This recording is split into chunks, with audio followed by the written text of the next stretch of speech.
Good morning, I'm Paolo del Rosario. Welcome to Weather HQ. Today's headlines. Pag-asa says severe tropical storm Leon has slightly intensified and is nearing typhoon category. Signal number 1 is up in parts of Luzon and Visayas. More on today's local forecast.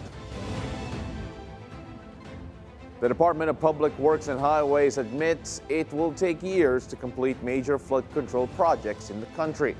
On BNC's agenda, Public Works Secretary Manuel Bonoan explains previous projects did not take into account climate change, resulting in heavy rains and flood. In this rainy season, how do we prevent and manage influenza-like and other common illnesses? We'll speak with an infectious disease expert later on in the show. And rare rainfall causes flooding in Sahara Desert. The details in global weather.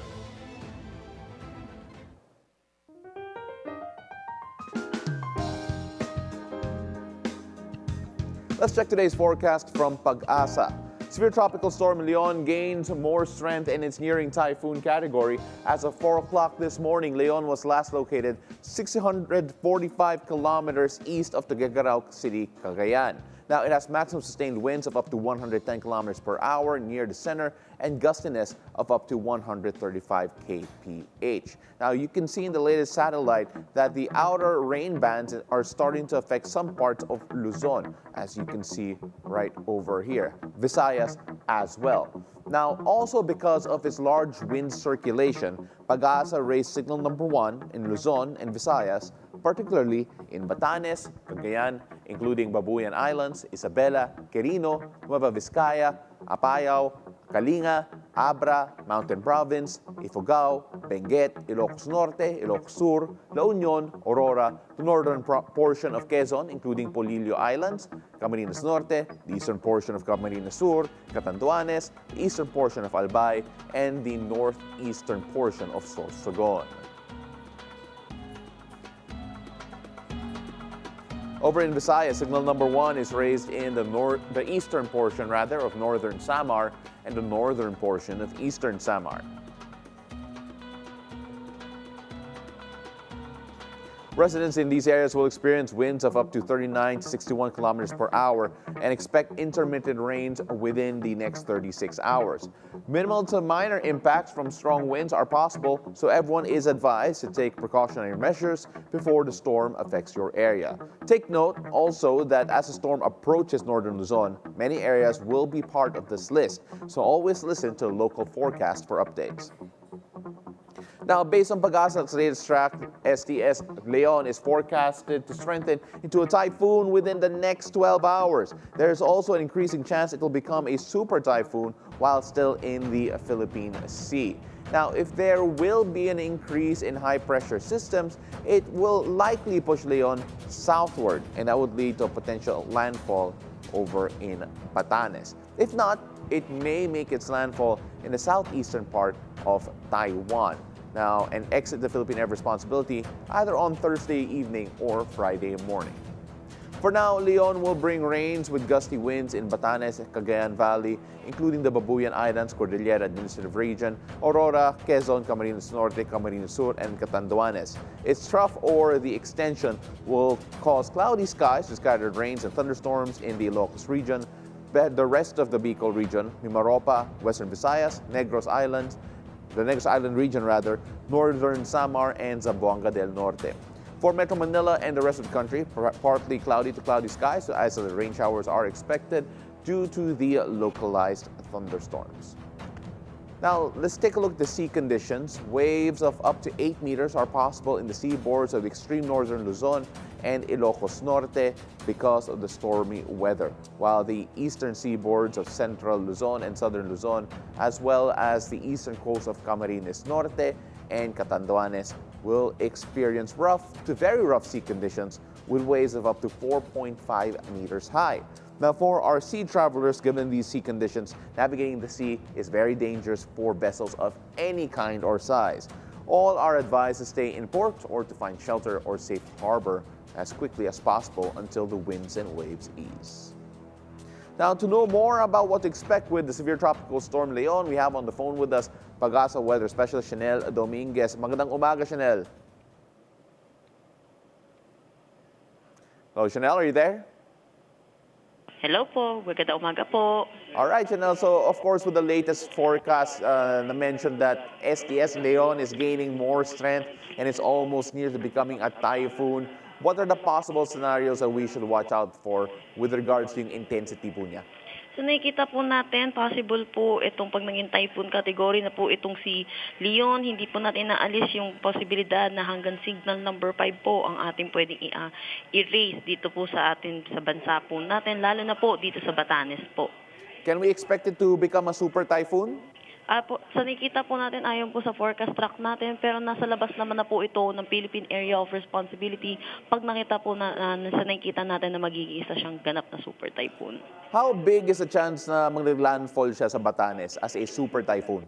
Sa ngayon po, nakikita natin typhoon category, possible po ang closest approach niya dito po sa may Batanes po. Pero sa ngayon, dahil nga po sa nabanggit niyo po kanina na high pressure area, hindi po natin inaalis ang posibilidad ng landfall scenario din po dito po sa Batanes. Na-mention niyo po that you're not taking away the possibility na may signal number 5. In terms of yung winds po, how damaging can that be? Ito pong signal number 5 ay kung maalala po natin, ito po ay sa nilalabas na po natin kapag may super typhoon din po tayo. So ito po ito po yung pinakamataas po nating wind signal, kaya asahan po natin mas damaging po ito kaysa dun sa mga ibang signals po. Medyo natrauma pa rin tayo sa nangyari kay Christine in terms of yung rainfall. Can we expect a similar volume of rain sa Leon? Sa nakikita po natin, yes po, expect pa rin po natin, may mga pag-ulan din po. Pero sa mga kababayan po natin, wag po natin hintayin po yung landfall scenario po dahil po yung outer rain bands din po nito ni Leon ay magdadala pa rin po ng mga pag-ulan po. Maraming salamat. That was Pag-asa Weather Specialist Cignal Dominguez for the weather updates. Up next, we'll speak with an infectious disease expert on how to prevent and manage common rainy season illnesses. Stay tuned to Weather HQ. We'll be right back.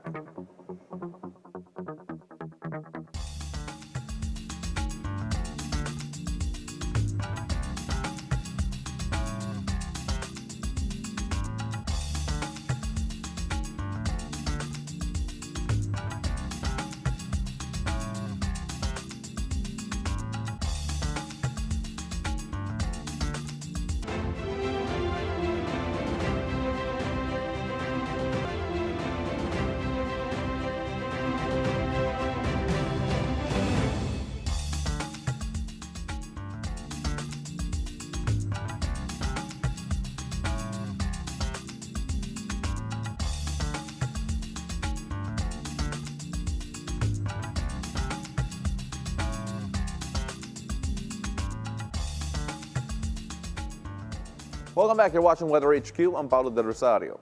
Influenza-like illnesses are common during rainy season. Joining us via Zoom is Dr. Daisy Tagarada from the Philippine Society for Microbiology and Infectious Diseases. Good morning, Doc. Good morning, Paolo. Good morning to everyone watching your show. Doc, obviously we just are still recovering from Christine, and there's also the possibility of Typhoon Leon coming in.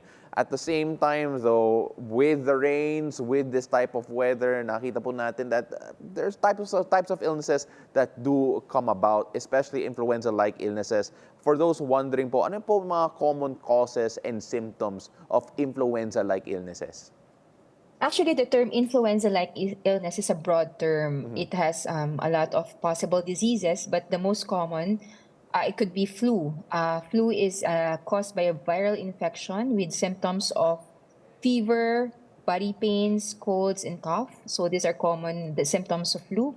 COVID's still there, so we still see cases of COVID with also influenza-like illnesses like fever, cough, difficulty of breathing if there's pneumonia, headache. And then dengue is one of the most common causes also of fever during rainy season, especially because there are a lot of breeding sites for the mosquito, which is the vector of dengue. So they present with fever, body pains, abdominal pain, vomiting. So it depends on the degree and classification of dengue. So these are the common illnesses. So let me also mention the leptospirosis, Although this is not a typical influenza-like illness, this may also cause fever, body pains, but for severe types, they may present with jaundice or yellowish of the skin, and sclera or the eyes becomes yellowish. So these are common influenza-like illnesses during rainy season. Doc, we've seen it all over the news, people swimming in floodwaters. We've seen the rise in cases in terms of dengue as well. Are these the most prevalent diseases during any rainy period? Yes, specifically for tropical countries like Philippines, the one that can explain that is because the breeding sites, which are usually water in urban areas like Manila, National Capital Region, there is an increasing number of vectors, which then increases the cases of dengue. So aside from that, there are also cases of diarrhea or typhoid fever because of the contaminated food and water due to the rainy season. In terms of prevention and management, what would you suggest, especially we all know that there are some times napakahirap talaga, especially with the rising floodwaters? Well, it depends on, there are different ways on how to prevent, depends on the type of the disease. So for example, for leptospirosis, still the best way to prevent the infection is to prevent wading in the floodwaters. If that's inevitable, we need to wear protective gears like boots. At the same time, for dengue, we have to apply mosquito repellents from time to time because the vector carries the virus, so that causes dengue. At the same time, we have to make sure that we practice proper hygiene because contaminated food and water can cause diarrhea and typhoid fever. So these are just simple ways on how to prevent diseases that are associated with rainy season. Doc, you mentioned a while ago COVID cases. Do we have any update on the COVID cases and how are they managed, especially right now? It feels like it's a thing of the past, feels like at the very least. And of course, in terms of quarantine, other health protocols, are there other things that we still have to watch out for? Okay, COVID right now, significantly, there's a decrease in number of severe cases compared before. I think there is something to do with the vaccination. Most of the people, Filipinos, are already vaccinated. That's why for our COVID cases, seldom that they require hospitalization. For the quarantine, we still recommend quarantine for those who turned out positive for 5 to 7 days from the day one of symptoms. On how we can prevent that, of course, wearing masks if you have symptoms, for example, cough and colds, and then you isolate yourself. If you have flu-like illnesses, symptoms. So better to avoid exposing yourself if you already have symptoms. But in terms of management, there's not so much new about it. We still have recommend antivirals for selected cases of COVID. Doc, you mentioned it a while ago, vaccines in general, that it has helped lessen the cases in terms of COVID. But at the same time, Ren, there are still a few people wary about vaccines considering the dengue vaccine, Dengvax controversy in the past. And at the same time, people who are reluctant. Do we still see people availing of vaccines despite we're already past the pandemic and despite any fears that people have had with regards to vaccines in the past? Well, Dengvax is not already available in the Philippines, I think because of the controversy, but still available in other countries like Singapore and other tropical countries. They still avail Dengvax with some important requirements before receiving the vaccine. So I think we're going to have another dengue vaccine in the future. There's still ongoing research and study about the next dengue vaccine that will be introduced in the Philippines. So Dengvax is still available in other countries, not available in the Philippines. That's why we cannot recommend that in our country anymore. But we are open to some more researches regarding the effectiveness of dengue vaccine in the Philippines. Apart from Well, obviously during the rainy season and during wet and cold weather, flash floods that are commonplace. What's your advice for people, for the public, dealing with this type of weather, especially as the storms have been coming in fairly quicker? Well, one of the things that are important to mention about the things that are happening with the storm, with the outbreak, is something to do with the climate change. But it is not when we actually become aware of the climate change, I think this storm, typhoon can be addressed, but it's not an instant if impact, no? So I think we have to increase awareness regarding climate change. At the same time, we have to increase awareness regarding outbreaks of different diseases like dengue, flu, typhoid fever, diarrhea. So increasing awareness at the same time, preventing ourselves from exposing, for example, flood or those who are symptomatic with flu, then these are just simple ways on how we can prevent the diseases. At the same time, vaccine also is very effective. So if you haven't received your flu vaccine for this year, then probably you can consider getting the flu vaccine to avoid getting infected with flu. Doc, right before we let you go, you mentioned vaccines once again. Is there any sort of reluctance to take any sort of vaccine, or has in general the Philippine public been medyo obedient naman when it comes to taking vaccines, or at least inculcating themselves with vaccines? Well, unfortunately, it still is a problem, no? In our country, there is decrease in vaccine confidence, but somehow improved because of the works that the healthcare workers do in raising awareness. So, in COVID-19 vaccine, at least, no, for the first 2 doses, there is a high compliance of vaccination. But in terms of booster, there's a significant drop with it. So one of the factors that affected the vaccine confidence is, of course, the infodemic and the misinformation that they get from the social media and other online informations that they can get. So I advise the public to at least validate the information that they read and that they watch from the social media like YouTube or Facebook, like that. Doc, we really appreciate your time, and you're absolutely right. Tama, the word's compliance, not obedience, like the word I used a while ago. So thank you very much for all the information. Dr. Daisy Tagarda from the Philippine Society for Microbiology and Infectious Diseases. Maraming salamat po. Thank you also. All right, coming up in the global weather. Keep it here on BNC, the Billionaire News Channel.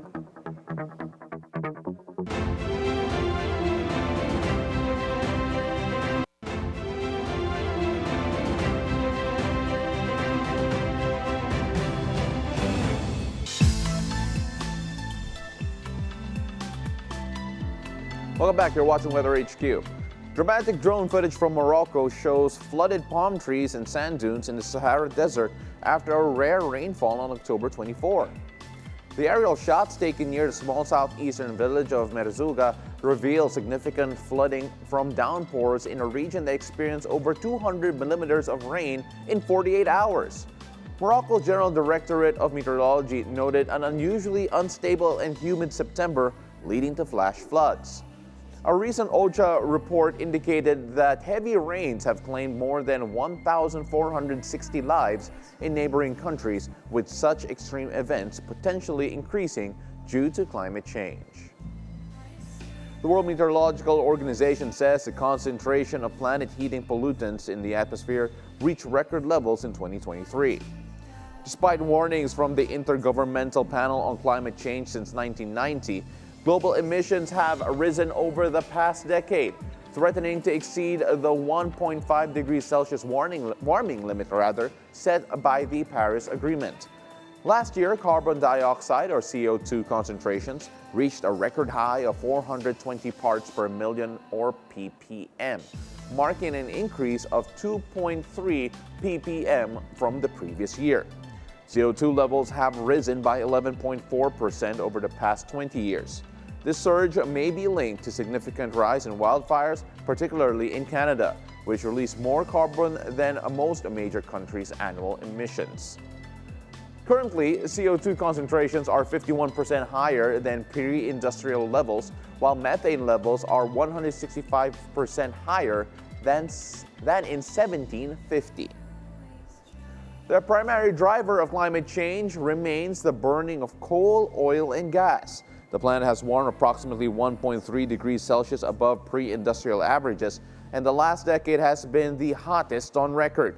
To meet the 2015 Paris Agreement goal of limiting global warming to 1.5 degrees Celsius and avert severe climate impacts, no further fossil fuel infrastructure expansion could occur. However, many fossil fuel producing economies continue to explore increased production, exacerbating air quality issues and local pollution. At the COP16 summit, urgent talks on biodiversity and species conservation hit a deadlock, with scientists warning that time is running out to prevent a mass extinction event. Despite consensus on the urgency, leaders remain divided on funding responsibilities and binding targets, putting the future of countless species at risk. Environmental groups are calling for stronger commitments, noting that half of the world's wildlife populations could face extinction in the coming decades if drastic measures aren't taken immediately.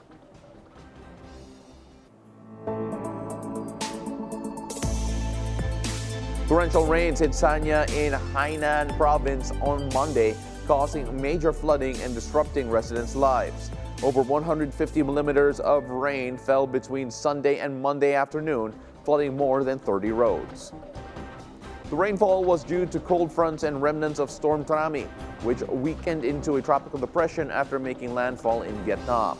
The Sanya Meteorological Observatory issued a red rainstorm warning, prompting the local education department to suspend classes for kindergartens and primary as well as secondary schools. Various public facilities and entertainment venues were also closed. Floodwaters reached nearly 1 meter deep on major roads, leading to an emergency response. About 1,800 workers are engaged in flood control and traffic management. Based on the World Meteorological Organization's forecast, residents in Hainan will continue to experience rainy weather, which is expected to persist until tomorrow. On Thursday and Friday, overcast skies are expected to prevail, though, as you can see the 3-day forecast here. And that will do it for us here on Weather HQ today. Join us again tomorrow, whatever the weather, here on BNC, the Bulunari News Channel. I'm Paolo del Rosario. Have a great morning.